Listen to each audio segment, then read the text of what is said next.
What happens when a woman, broken by loss, tries to rebuild her life with nothing but broken boards and fading hope? In a quiet town in Montana, a widow fights the cold, the past, and her loneliness while someone from her husband's past watches in silence. This is a story of grief, regret, and unexpected beginnings. Asterisk, like, share, and subscribe.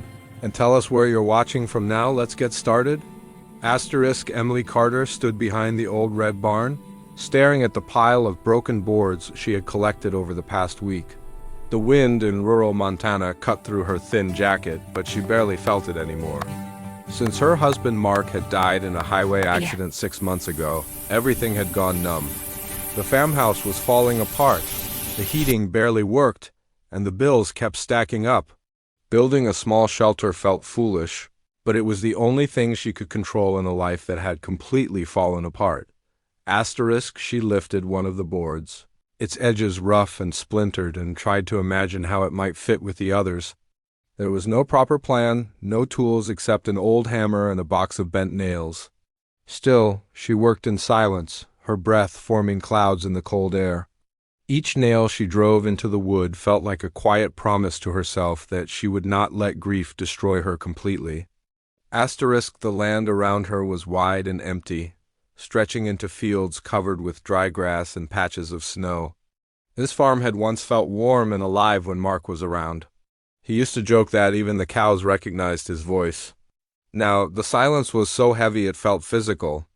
Sometimes Emily talked out loud just to hear something human, even if it was only her own voice answering back. Asterisk, she didn't notice at first that someone was standing near the old fence line. Jack Carter had arrived in town the night before, driving Mark's old pickup truck. He hadn't planned to come, but guilt had a way of pulling him back. He had missed his brother's funeral, choosing work over family, and that choice had haunted him ever since. Seeing the farm again brought back memories he had tried hard to bury. Asterisk, Jack leaned against the fence, watching Emily struggle with a crooked wall made from mismatched boards. He recognized her tired posture, the way her shoulders curved inward as if she were carrying an invisible weight. He wanted to walk over and help, but fear stopped him. What if she blamed him for Mark's death? What if she didn't want to see anyone from that part of her life again? Asterisk, from where he stood, Jack could see how thin she had become. Her hands shook slightly as she lifted another plank. He felt a sharp pain in his chest, realizing how alone she truly was. Mark had always been the strong one, the one who fixed things. Jack had been the distant brother, always promising to visit, always too busy to keep those promises. Asterisk, Emily finally stepped back and looked at the shelter she was trying to build. It leaned awkwardly to one side, barely standing. Frustration rose in her throat, and before she could stop herself, tears filled her eyes. She quickly wiped them away, embarrassed even though no one was supposed to be watching. Crying didn't fix broken walls or empty bank accounts. Asterisk, she sat down on an overturned bucket and stared at the sky, which was turning gray with incoming snow. Part of her wanted to leave everything behind and disappear, but another part refused to give up the last place she had shared with Mark. Every corner of the farm carried his memory, painful yet precious at the same time. Asterisk, Jack watched her sit down, his hands clenched into fists. He felt like an intruder in a moment he had no right to witness. Still, he couldn't turn away. The image of Emily trying to survive with broken wood and fading hope burned into his mind. He remembered how Mark had once said, "If anything happens to me, take care of her." Jack had laughed it off back then, never imagining those words would become real. Asterisk, the wind picked up, sending loose pieces of wood clattering across the ground. Emily stood again and chased after them, almost slipping on the icy dirt.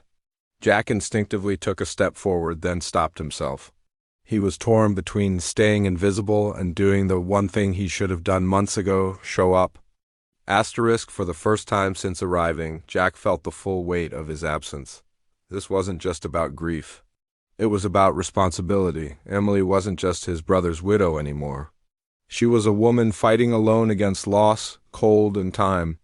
And he was standing there with warm clothes, money in his wallet, and the ability to help yet doing nothing. Asterisk, as Emily hammered another nail into the board, She felt a strange sensation as if someone were watching her. She turned slightly, scanning the empty field, but saw nothing except the swaying fence and the distant trees. Shaking her head, she returned to her work, unaware that a silent witness stood only a few steps away. Already realizing that his life was about to change because of her, the next morning arrived with a pale sun and fresh snow covering the ground. Emily stepped outside and immediately noticed something different. The broken boards she had left scattered were now neatly stacked, and beside them lay several strong wooden planks she had never seen before. For a moment she thought she was imagining it. The farm was too quiet for visitors, and she hadn't asked anyone for help. Her heart beat faster as confusion mixed with a small spark of hope she hadn't felt in months. She walked closer, running her fingers over the smooth wood. This wasn't scrap. It was real, solid material, the kind Mark used to bring home from town. 1,000 questions filled her mind. Who would do this without saying anything? She felt a strange mix of gratitude and fear. In a world that had taken everything from her, unexpected kindness felt almost dangerous, as if it might disappear the moment she believed in it. From behind the barn, Jack stepped into view. He hadn't planned to reveal himself so soon, but hiding no longer felt right. He cleared his throat softly and said her name. Emily turned around sharply, her body stiffening the second she saw him. For a long moment neither spoke. The air between them was heavy with memories, grief, and unfinished emotions. Seeing Mark's face reflected in Jack's features made her chest ache. I didn't know if you'd want to see me, Jack said quietly, but I couldn't watch you struggle anymore. His voice carried regret, not excuses. Emily crossed her arms, trying to protect herself from feelings she wasn't ready to face. She wanted to be angry, and part of her was, but another part was simply too tired to fight. The silence that followed felt longer than it actually was. Emily finally spoke, her voice low. You disappeared when he died. I buried him alone. The words cut deeper than she expected. Jack swallowed hard, nodding. I know, and I hate myself for that every day. He didn't try to defend himself. He didn't offer explanations about work or distance. He simply stood there, accepting the weight of his failure. The honesty surprised her. She had expected excuses, maybe even anger. Instead, she saw a man broken in his own way. Jack took a step closer, but stopped, respecting the invisible boundary between them. Let me help, he said. Not to replace him. Just to make sure you're not freezing out here trying to survive on memories. Emily looked at the half-built shelter, then back at Jack. The truth was painful but clear. She couldn't do this alone. Her pride had kept her silent for too long. Slowly she nodded. It wasn't forgiveness yet, but it was a beginning. Jack picked up a plank and handed her the hammer, as if waiting for her permission to exist in her world again. They worked side by side in near silence. Jack fixed the crooked walls, reinforced the weak corners, and built a proper frame for the roof. Emily watched him, realizing how similar his movements were to Mark's, the way he measured distance. With his eyes, the way he smiled slightly when something fit perfectly. It hurt, but it also felt familiar, like a memory she didn't want to let go of. As hours passed, the shelter slowly transformed into something stable. The cold no longer felt as sharp. Emily made coffee and handed Jack a cup without thinking. Their fingers brushed and both froze for a second before pretending it meant nothing. The connection was complicated, built on loss, history, and unspoken emotions neither was ready to name. When the sun began to set, the small cabin stood strong against the wind. Emily felt something shift inside her. For the first time since Mark's death, she didn't feel completely alone.